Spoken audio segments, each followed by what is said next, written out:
காலங்கள் மாறி போச்சு, டெக்னாலஜி வளர்ந்துருச்சு, நாகரிகங்கள் வளர்ந்துருச்சு. அதனால் கிட்டத்தட்ட தெருவோர கடைகள் அழிஞ்சே போச்சு. கோயம்புத்தூரில் சரவணம்பட்டியில் அம்மன் கோயில் பஸ் ஸ்டாப் அந்த சிக்னலில் ஒரு கடை இருக்குது. அந்த கடையை நீங்கள் கிராஸ் பண்ணியிருப்பீங்களா, அது உங்கள் கண்ணில் பார்த்துருப்பீங்களா கூட தெரியாது. ஒரு மரத்துக்கு கீழே தர்பாலின் ஷீட் போட்டு விதவிதமாக கப்பல், கோபுரம், வீடுன்னு சொல்லிட்டு மூங்கில் தப்பு குச்சினாலே செஞ்சுட்டு ஒரு அம்மா வாழ்ந்துட்டுருக்காங்க. இந்த கடையோட வரலாறு ரொம்ப பெருசு. கிட்டத்தட்ட ஒரு 50 வருஷ கடை. நடராஜன் ஐயான்னு ஒருத்தர் இந்த கடையை ஆரம்பிக்கிறாரு. கடந்த வருஷம் ஹார்ட் அட்டாக்ல இறந்து போகிறாரு. அவருக்கு பிறகு அவரோட மனைவியும் மகளும் இந்த தொழில் நடத்திட்டு இருக்காங்க. ஸோ நம்பிக்கை மட்டும்தான் இந்த பொருளோட தரம், அதை கண்டிப்பாக மக்களை தேடி வர வைக்கின்ற நம்பிக்கையில் தான் இயங்கிட்டு இருக்கோம். பெருசாக வியாபாரம் கிடையாது, ஆனாலும் இங்கே இயங்கிட்டு இருக்கோம்னா அது எங்கள் பொருளோட குவாலிட்டி தான் காரணம்னு சொல்கிறது தான் இந்த அம்மாவோட ஸ்பெஷல். ஸோ இவங்களோட வீடியோஸில் நிறைய விஷயங்கள் இதில் பேசியிருக்காங்க. இவங்க கடைக்கு வந்துட்டு போகிற கஸ்டமருக்கு இவங்களுக்கான பாண்டிங் என்னவாக இருக்குன்றது நீங்கள் எவ்வளோ பெரிய கார்பரேட் கம்பெனியில் வாங்கினா கூட கிடைக்காது. ஸோ தொடர்ந்து அம்மாவோட வீடியோ பாருங்கள்.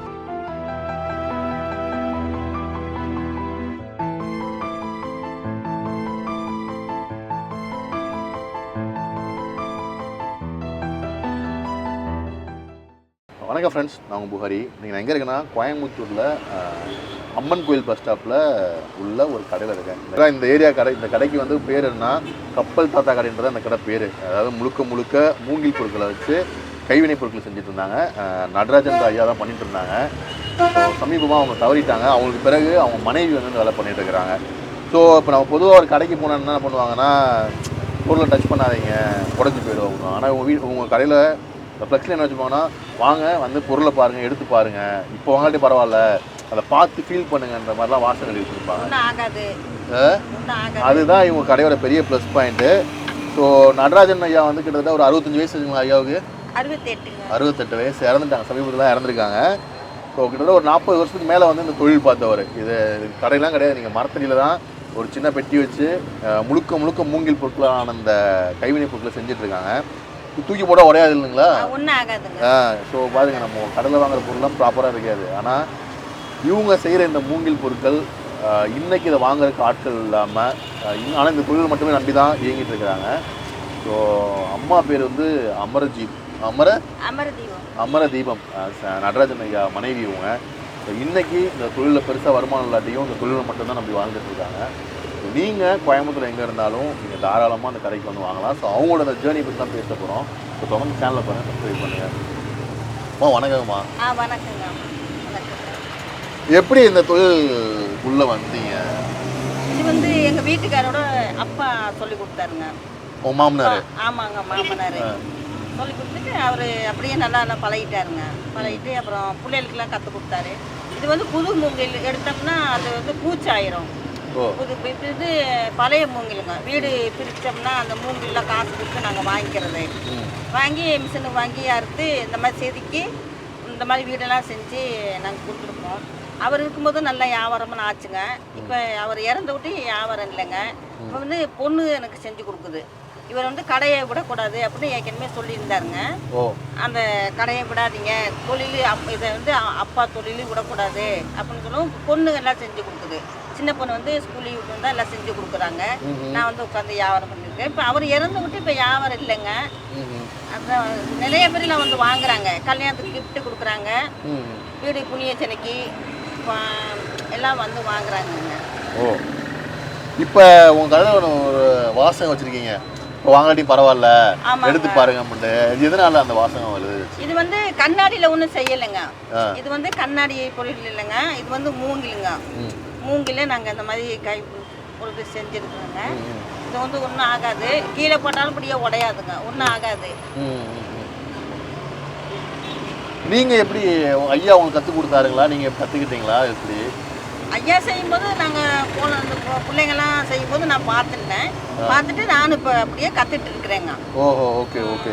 ஆக்சுவலாக வந்து நடராஜன் ஐயா இருக்கும்பொழுது அவர் தான் அந்த கப்பல் வீடு செய்வார். கப்பல் வீடுகள், மூங்கில் கடைகளை மூங்கிலை பயன்படுத்தி கைவினைகள் செய்ய போகணும் அப்படின்னா ரொம்பவே ஸ்பெஷல் அவர் இந்த ஏரியாவில். ஸோ கடைன்னு பெருசாக எதுவும் கிடையாது, சின்ன செட்டப் தான். அது ஒரு மரத்துக்கு கீழே தான் அவங்க கடை வச்சு நடத்திட்டு இருக்காங்க. ஐயா எப்படி இறந்து போனாங்க? ஐயா திடீர்னு நல்லா பேரம் பெற்றிட்டு நல்லா விளையாண்டு நல்லா அன்றைக்கெல்லாம் நைட்டுக்கு கடையெல்லாம் போட்டு வீட்டுக்கு தான் வந்தாருங்க. வீட்டுக்கு வந்து அன்றைக்கி நைட்டுக்கு பேரம் பேத்திக்கிட்டு நல்லா விளையாண்டு நல்லா இருந்தார். அன்னைக்கு திடீர்னு காலையில் ஹார்ட் அட்டாக் மாதிரி வந்து போய் படுத்தவர் தாங்க, எந்திரிக்கவே இல்லை. ஸோ நான் அவரை நம்பி தான் தொழில் பண்ணிட்டு இருக்கீங்க. ஆமாங்க. ஸோ திடீர்னு ஒரு நாள் அவர் இல்லாத போகும்போது எப்படி அதை சமாளிக்கிறதுக்கு எப்படி அந்த தைரியம் வந்து எப்படி உங்களை மீட்டு எடுத்துக்கிட்டீங்க? அந்த அவரை நம்பி தான் நாங்கள் அந்த தொழில் அவர் நினச்சி தான் அந்த தொழில் செஞ்சுட்டு இருக்கோம். இது செஞ்ச ஒரு வீடு செய்யணும்னா எத்தனை நாள் செஞ்சு முடிப்பீங்க? இது ஒரு வீடு செய்யணும்னா நம்ம 2 பேர் செஞ்சால் ஒரு நாளைக்கு செஞ்சிடலாங்க. ஒரு ஆள் செஞ்சால் செய்ய முடியாது. இது குச்சி வைக்கணும், வெட்டணும், அதை ரெடி பண்ணிட்டு இருக்கணும். என்ன பண்ணுவீங்க? அதை ஃபஸ்ட்டு மூங்கில் குச்சி வாங்கிட்டு என்ன பண்ணுவீங்க? மூங்கில் குச்சி வாங்கிட்டு வந்து நான் பழைய மூங்கில் தாங்க இது ஆகும். பழைய மூங்கில் வந்து அறுத்து அது வெயிலில் காய வைக்கக்கூடாதுங்க. வெயிலில் காய வைக்காம மிஷினை கொடுத்து செதுக்கி இந்த மாதிரி நல்லா சீவி நல்லா அழகாக இந்த மாதிரிங்க, இந்த மாதிரி வச்சா வீடு வெட்டிக்கலாங்க. அந்த மாதிரி தான் செய்யணும். ஓகே. மாதிரிங்க நல்லா சீவிடுவீங்க? ஆமாங்க. சீவினா இந்த மாதிரி கீழே வச்சிருக்கு, வெட்டி நல்லதுக்கு வச்சிருக்கீங்க. இந்த மாதிரி இந்த மாதிரி வீடு கப்பல் எல்லாமே இந்த மாதிரி தாங்க. மூங்கில் எடுத்துட்டு வந்து அறுத்து இந்த மாதிரி சீவி வச்சுக்கணுங்க. எவ்வளோக்கு விற்கிறீங்க இந்த மாதிரி வீடு தான்? எவ்வளோக்கு விற்கிறீங்க? இது வந்து 600 ரூபாங்க. இது 300 ரூபா. ஓகே. இது ஒன்றும் ஆகாதுங்க. இந்த கப்பல் கப்பல் வந்து 1500 ரூபாங்க. இந்த கப்பல் வந்து 600 ரூபா. ஒன்றும் ஆகாது. வெளியூர்ல தான் கேட்டப்ப சேனல் பார்க்குறவங்க ஃபோன் பண்ணி கேட்குறாங்க. கொரியர் அனுப்பிச்சு விட்ருவீங்களா? கொரியர் அனுப்பி விட்ருவீங்க? அனுப்பிவிட்டுருங்க. ஸோ கோயம்புத்தூரில் ரொம்பவே முக்கியமான ஒரு கடை அது. இந்த கடைகள் வந்து இன்னும் இதுக்கப்புறம்லாம் இருக்கும். இப்போ நடராஜன் ஐயா இறந்து போனதுக்கப்புறம் அவங்களுக்கு மகள் இப்போ கற்றுக் கொடுத்துட்டாரு. ஸோ அவங்க இப்போ லீவில் வந்து பண்ணி கொடுத்துட்டு போகிறாங்க. அவங்க அம்மா பார்த்துட்ருக்குறாங்க. ஸோ அதுக்கு பிறகுலாம் அவங்களுக்கான சூழல் காலம் நேரம்லாம் இருக்குமா தெரியாது. கிட்டத்தட்ட இந்த கலையை இதுக்கப்புறம் யார் எடுத்துகிட்டு போவாங்கன்றது தெரியாது. ஸோ நம்ம வீட்டில் நம்ம ஒரு பிளாஸ்டிக் டாய்ஸ் வாங்கி கொடுக்குறதுக்கு, அதை கண்ணாடியில் வாங்கி உடஞ்சி போய் பயப்படுறது போல் நீங்கள் இந்த மாதிரி டாய்ஸ் வாங்கி உங்களோட குழந்தைங்களுக்கு நீங்கள் பயன்படுத்திக்கலாம். இது பார்க்கவும் அழகாக இருக்குது, ஸ்ட்ராங்காகவும் இருக்குது, விலையும் கம்மியாக இருக்குது. நீங்கள் கல்யாணம் பண்ணப்போ அவர் இந்த வேலை தான் பார்த்துட்டு இருந்தாங்களா? இல்லை, அவர் வந்து கொஞ்சம் பொம்மை வியாபாரம் அதெல்லாம் பண்ணிட்டு இருந்தாரு. சரி. அப்புறம் பொம்மை மற்ற வேலையெல்லாம் செஞ்சுட்டு இருந்தாருங்க. அப்புறம் திடீர்னு அவங்க அப்பா மாமனார் தான் எனக்கு சொல்லி கொடுத்து இந்த வேலையை கற்றுக்கிட்டாரு. சரி, எதுக்கு நம்ம மற்ற வேலைக்கு போகிறது, இதே நம்ம கற்றுக்கலாம் அப்படின்ட்டு எங்கள் வீட்டுக்காரர் கொஞ்சம் கற்றுக்கிட்டு பிள்ளைகளுக்கும் சொல்லி கொடுத்தாரு. எப்படி வருமானம் உங்களுக்கு போகுதா? இந்த வருமானம் பத்துதா உங்களுக்கு? வருமானம் பத்தலைங்க. பத்தாவது வியாபாரம் இல்லை. அவர் நல்ல வியாபாரமாக பண்ணார். லைட்டெல்லாம் போட்டு நைட்டு 10 மணி உட்காந்துருப்பாரு. என்னால் அது உட்கார முடியல. சரி, அதனால ஒரு 6 மணி இருந்துட்டு வீட்டுக்கு கிளம்பிடுவேங்க. வியாபாரம் இருந்தால் ஒன்றும் இல்லாட்டி ஒன்றுங்க. இப்போ அவர் இருக்கிற மாதிரி இப்போ வியாபாரம் இல்லைங்க. அவர் நல்ல வியாபாரம்லாம் பண்ணார். இப்போ எப்படி சமாளிக்கிறீங்க? வருமானத்துக்குமா எப்படி சமாளிக்கிறீங்க? வருமானத்துக்கு என்ன பண்ணுறது, பிள்ளைங்கிட்ட தான் காசு வாங்கி தான் பிள்ளைங்க தான் பார்க்குது. சின்ன பொண்ணு தான் பார்த்துட்டு இருக்கு. Okay okay. நல்லா விற்பனை ஆச்சுன்னா நல்லா எந்த பிரச்சனையும் இல்லை. மக வீட்டுக்கும் போகல, பைய வீட்டுக்கும் போக தேவையில்லைங்க. இது நல்லா வியாபாரம் ஆச்சுன்னா எந்த பிரச்சனையும் இல்லைங்க. உங்களுக்கு அப்புறம் செய்யறதுக்கு ஆட்கள் இருக்காங்களா ஃபர்ஸ்ட் இதெல்லாம்? இருக்கிறாங்க. அப்புறம் இருக்கிறாங்க பேரன் பேத்தி மக அதெல்லாம் செய்வாங்க. எல்லாருக்குமே சொல்லி கொடுத்தாருங்களா? எல்லாத்துக்கும் சொல்லி கொடுத்துருவான். மகளை பழகிட்டா பிள்ளைகளுக்கும் சொல்லி கொடுத்துருவான். Okay okay. உங்கள்கிட்ட வாங்கிட்டு போறவங்க ஏதாவது சொல்லி ஏதாச்சும் பாராட்டி அந்த மாதிரி சம்பவம் நடந்திருக்கா? ஆமாங்க. அப்பா எங்க வீட்டுக்கார்ட்ட சொல்லியிருக்கிறாங்க. அப்பா ஐயா உங்கள்கிட்ட வீடு கப்பல் வாங்கினேன், கப்பல் மாதிரியே நான் காரு வாங்கினேன், வீடு வாங்கியிருக்கேன், எங்கள் வீடு பெரிய பங்களா கட்டியிருக்கீங்க ஐயா, இந்தாங்க புண்ணியசனிக்கு நீங்கள் வாங்க அப்படின்னு ஐயாவுக்கு 5000 பணம்லாம் கொடுத்து 2 பேரும் வாங்க அப்படின்னு சொல்லி நாங்கள் 2 பேரும் போயிருக்கோம். எப்படி இந்த வீடு வாங்கினாங்கன்னா வீடு வாங்கிடுவாங்களா? ஆமாங்க. வீடு வாங்கி பெரிய பங்களா கட்டிட்டாங்க. அப்புறம் கப்பல் வாங்கியிருக்கேன், கப்பல் மாதிரியே நான் கார் வாங்கிட்டேங்க ஐயா அப்படின்னு காரு வீடெல்லாம் போய் பார்த்தோம். நாங்கள் நல்லா இருக்குதுங்க. ஒரு சென்டிமெண்ட்டாகவே வாங்கியிருக்காங்க. ஆமாங்க. எப்படி இருக்கு உங்களுக்கு அந்த மாதிரி கஸ்டமர்லாம் கூப்பிடும்போது? எப்படி இருக்கும் உங்களுக்கு? ரொம்ப சந்தோஷம் இருக்கு. ரொம்ப சந்தோஷம். அழுவாரு, நல்லா இருப்பீங்க வீடு கொடுக்கும்போது, இந்த மாதிரி வீடு கட்டி நீங்க சந்தோஷமா நல்லா இருப்பீங்க அப்படின்னு வாழ்த்தி கொடுப்பாரு. அப்புறம் வந்து வீடு இடம் வாங்கிட்டேன், வீடு கட்டிட்டேன் அப்படின்னு வந்து கும்பிட்டு போயிருக்காங்க. காலைல வந்து கும்பிட்டு போயிருக்கிறாங்க நிறைய பேர் ஐயாவை. எனக்கு ஒரு வீடு தரீங்களா? எடுத்துட்டு போங்க.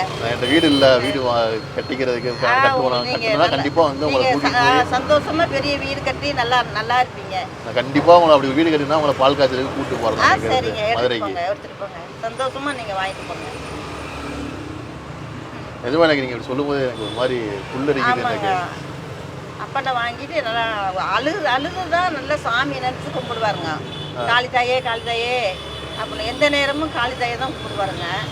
கும்பிட்டு சாமி நினச்சி கும்பிட்டு நாங்கள் வீடு வாங்கிட்டோம், கப்பல் வாங்கிட்டோம் அப்படின்னு. ஆமாம், கார் வாங்கிட்டோம் அப்படின்னு சொல்லி கும்பிட்டு போயிருக்கிறாங்க. ரொம்ப சந்தோஷமா இருக்கு. ரொம்ப சந்தோஷம். ரொம்ப நல்லவர் அவரு. ஆமாங்க, ரொம்ப ரொம்ப நல்லவர். இன்னைக்கு வந்து நிறைய கடைகள், பெரிய பெரிய கடைகள் வந்துருச்சு, பெரிய பெரிய பொம்மை கடைகள் வந்துருச்சு, விலையெல்லாம் அதிகமாக வைக்கிறாங்க, தொடக்கூட விட மாட்டேங்கிறாங்க பொருள் எல்லாம். ஆமாங்க. அதெல்லாம் பார்க்கும்போது உங்களுக்கு எப்படி இருக்கும்? அது பார்க்கும்போது அது இதோட அது வந்து இல்லை உடஞ்சி போயிடும். அதெல்லாம் இது வந்து உடையாதுங்க. இல்லை உங்கள் பேரம்பத்திக்காக வெளியில் வாங்கினா கூட சில நேரம் வெளியில் வாங்குவீங்க இல்லையா? பொம்மைகள்லாம் வாங்கிட்டுவீங்கல்ல? பொம்மையெல்லாம் வாங்க மாட்டாங்க. இந்த மாதிரி வீடு தாத்தா கொடுத்துருவாரு. ஓ, இந்தாங்க இதை வச்சுக்கிறங்க, பொம்மையெல்லாம் வேண்டாம் அப்படின்னு இதே வாங்கி நீங்க விளையாடுக்குங்க அப்படின்னு அவங்க தூக்கி வீசுவாங்க, அடிப்பாங்க. ஆனா ஒன்றும் ஆகாதுங்க, ஒன்றும் ஆகாது. இவ்வளவு வீடுகள் கட்டிருக்கீங்க, நீங்க இருக்க சொந்த வீடா? நாங்க இருக்கிறது இப்போ சொந்த வீடு தாங்க. ஆனா மேல இந்த மாதிரிலாம் மாடியெல்லாம் போடல, சும்மா சிமெண்ட் போட்டு தான் போட்டிருக்கு. ஆனா மழை வந்தா கொஞ்சம் ஒழுகும், கடையும் ஒழுகுது. ஆனா என்ன பண்றது தெரியல, இதெல்லாம் செய்யறது. நீங்க என்னைக்காச்சும் வச்சுக்கலாம் நம்ம இந்த மாதிரி ஒரு மாடி மேல மாடி வச்சு ஒரு வீட்டுல போய் குடியிருக்கணும் அப்படிலாம் உங்க தோழிகள் ஐயா சொல்லியிருக்காரா உங்ககிட்ட? சொல்லியிருக்காருங்க. என்னென்ன இந்த மாதிரி வீடு கட்டி நம்ம குடியிருக்கணும் அப்படி சொல்லியிருக்காரு. ஆமாங்க. நீங்க என்ன சொல்லுவீங்க? கட்டிடலாம் அப்படின்னு நாங்கள் பெரிய பங்களாவெல்லாம் இருக்குது, இந்த மாதிரி நம்மளும் கட்டணும் அப்படின்னு ஆசைப்படுவாரு. பிள்ளைங்களும் சொல்லுவோம் சரிங்கப்பா இந்த மாதிரி கட்டிக்கலாம் அப்படின்ட்டு. ஐயா ரொம்ப மிஸ் பண்றீங்களா? ஆமாங்க, ஐயா ரொம்ப நல்லவர். ரொம்ப ஐயா வந்து ரொம்ப நல்லவருங்க. ஐயா வந்து இப்போ ஐயா வந்து வீட்டில் இருந்தால் எங்களுக்கு ரொம்ப ரொம்ப சந்தோஷம். இப்போ ஐயா இல்லை, வீடு வந்து அப்படியே மிச்சோடியாக இருக்கு. ஐயா ரொம்ப ரொம்ப நல்லவருங்க.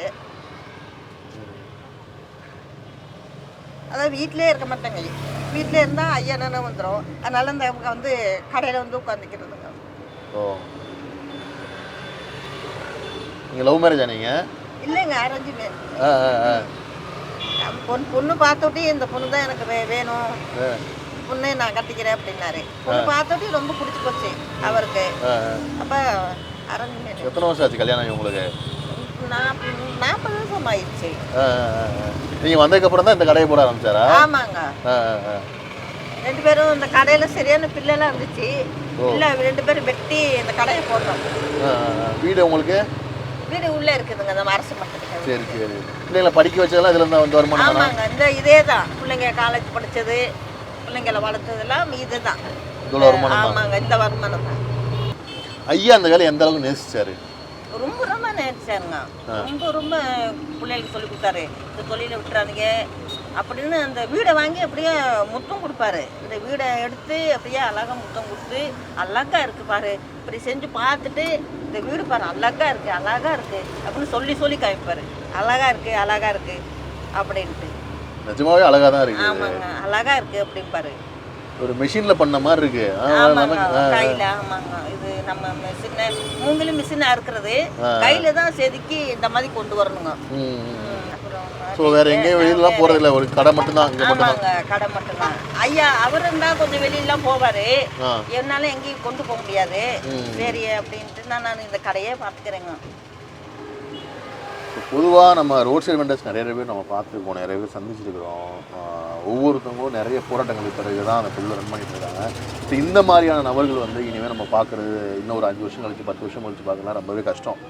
ஸோ இவ்வளோ ஆர்டிஸ்டிக்காக நமக்கு தெரிஞ்ச நம்ம பயன்படுத்துகிற ஒரு பொருட்கள் மூலமாக இவ்வளோ ஆர்டிஸ்டிக்காக அந்த விஷயங்கள் பண்ணுறாங்க அப்படின்னா ரொம்பவே சவாலான விஷயம் தான் அது.